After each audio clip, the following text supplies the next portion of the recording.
ഇനി കഴിഞ്ഞ കുറച്ച് ദിവസങ്ങളായി നിരന്തരം കേട്ടുകൊണ്ടിരിക്കുന്ന വാർത്ത അല്ലെങ്കിൽ കാതോർത്തുകൊണ്ടിരിക്കുന്ന വാർത്ത തന്നെയാണ് കുറുവാ സംഘവുമായി ബന്ധപ്പെട്ടുള്ളത്. ആലപ്പുഴ മണ്ണഞ്ചേരിയിൽ നടന്ന മോഷണവുമായി ബന്ധപ്പെട്ട് സന്തോഷ് സെൽവത്തെ അറസ്റ്റ് ചെയ്തതോടെ പോലീസിന്റെ ഒരു ആത്മവിശ്വാസം എന്തായാലും വർദ്ധിച്ചിരിക്കുകയാണ്. കുറുവാ സംഘത്തിലെ പ്രധാനി സന്തോഷ് തന്നെയാണെന്നാണ് പോലീസിന്റെ നിഗമനം. സംഘത്തിലെ പ്രധാനി പിടിയിലായതോടെ കേരളത്തിലെത്തിയ കുറുവാ സംഘത്തിന്റെ ആത്മവിശ്വാസം നഷ്ടപ്പെട്ടെന്നാണ് പോലീസ് കരുതുന്നത്. അതേസമയം മണ്ണഞ്ചേരിയിൽ സന്തോഷിനൊപ്പം മോഷണം നടത്തിയ കൂട്ടുപ്രതിക്കായി പോലീസ് വല വിരിച്ചു കഴിഞ്ഞു.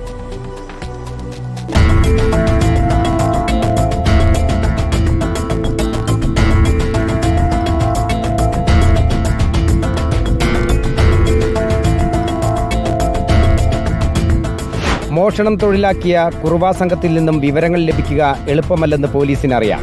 അതിനാൽ കേസിലെ തുടരന്വേഷണം കൃത്യമായ ആസൂത്രണത്തോടെയും ശാസ്ത്രീയമായി മുന്നോട്ട് കൊണ്ടുപോകാനാണ് പോലീസിന്റെ തീരുമാനം. 30ഓളം കേസുകൾ തന്റെ പേരിലുണ്ടെന്ന് തുറന്നു പറഞ്ഞ പ്രതി പോലീസിന്റെ ചോദ്യം ചെയ്യലിനോട് സഹകരിക്കാത്തത് അന്വേഷണത്തെ പ്രതിസന്ധിയിലാക്കാനാണ്. അതിനാൽ മണ്ണഞ്ചേരിയിൽ നടന്ന മോഷണത്തിൽ കൂടെയുണ്ടായിരുന്ന പ്രതിയെ പിടികൂടുക എന്നുള്ളതാണ് ഇനി പോലീസിന് മുന്നിലുള്ള വഴി. കൂട്ടുപ്രതിയെ കൃത്യമായി മനസ്സിലായിട്ടുണ്ടെങ്കിലും കേരളത്തിന് പുറത്താണ് പ്രതിയെന്നതിനാൽ പോലീസ് അന്വേഷണം ആ രീതിയിൽ വ്യാപിപ്പിച്ചിട്ടുണ്ട്. ഇതിനുശേഷം സന്തോഷ് സെൽവത്തെ കസ്റ്റഡിയിൽ വാങ്ങുന്നതാകും ഉചിതമെന്നാണ് അന്വേഷണ സംഘത്തിന്റെ കണക്കുകൂട്ടൽ. രണ്ടുപേരെയും ചോദ്യം ചെയ്യുന്നതോടെ കുറുവാ സംഘത്തിലെ മറ്റുള്ളവരിലേക്ക് എത്താമെന്നും പോലീസ് കരുതുന്നു. സംഘത്തിലെ പ്രധാനി പിടിയിലായതോടെ കേരളത്തിലെത്തിയ കുറുവാ സംഘത്തിന്റെ ആത്മവിശ്വാസം നഷ്ടപ്പെട്ടെന്നും ഡിവൈഎസ്പി MR മധുബാബു പറഞ്ഞു.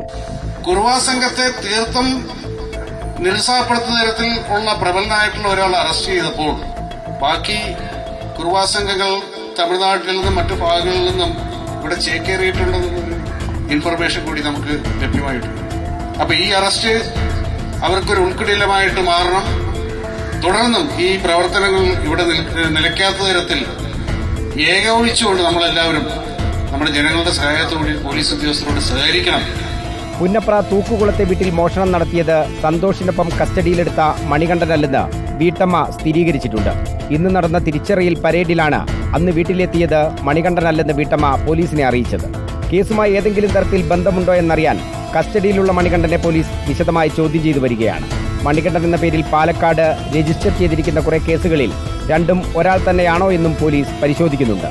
കുറുവാ സംഘത്തിനു വേണ്ടി റെയിൽവേ സ്റ്റേഷനിലും ആലപ്പുഴയിലെ മറ്റ് സ്ഥലങ്ങളിലും പോലീസ് പരിശോധനയും നടത്തുന്നുണ്ട്. റിപ്പോർട്ടർ, ആലപ്പുഴ.